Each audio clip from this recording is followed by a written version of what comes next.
suis dans Galates chapitre 6, le deuxième verset. La Bible dit ceci: portez le fardeau les uns des autres et vous accomplirez ainsi la loi de Christ.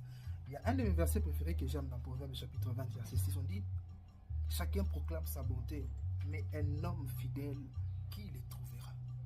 Un homme fidèle, qui le trouvera?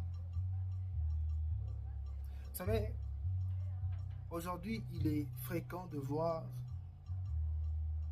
les gens se vanter du malheur des autres. Aujourd'hui, avec les systèmes de statuts, des publications, il est fréquent de voir quelqu'un se glorifier parce qu'il a quelque chose que l'autre n'a pas.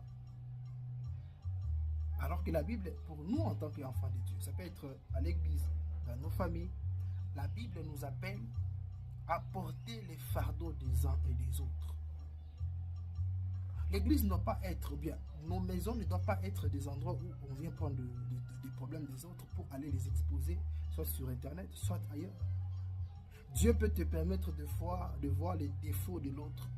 Non pas pour que tu le critiques, non pas pour que tu le méprises. Dieu peut permettre que tu puisses voir les défauts de l'autre pour que tu puisses l'aider à surmonter ces défauts-là. Voilà pourquoi il est écrit: la communion guérit. La communion guérit lorsque les gens apprennent à prendre le fardeau des autres. Là où nous sommes, Paul dit: nous connaissons tous en partie. Nous connaissons tous en partie. Personne ne connaît tout. Donc ce qui signifie que nous sommes censés répondre là où l'autre est incapable de répondre. Nous sommes censés lutter là où l'autre est faible. Voilà pourquoi l'église primitive était forte. C'est parce que c'était une église où les gens savaient se soutenir. Paul n'était pas tout puissant. Paul était aidé par les gens. Les 12 disciples, leur mission principale, d'abord, leur tâche première était d'assister Jésus-Christ dans sa mission. Parce qu'ils ne pouvaient pas tout faire seuls. Si Dieu avait besoin des hommes pour accomplir sa mission, à combien plus forte raison l'autre qui est faible.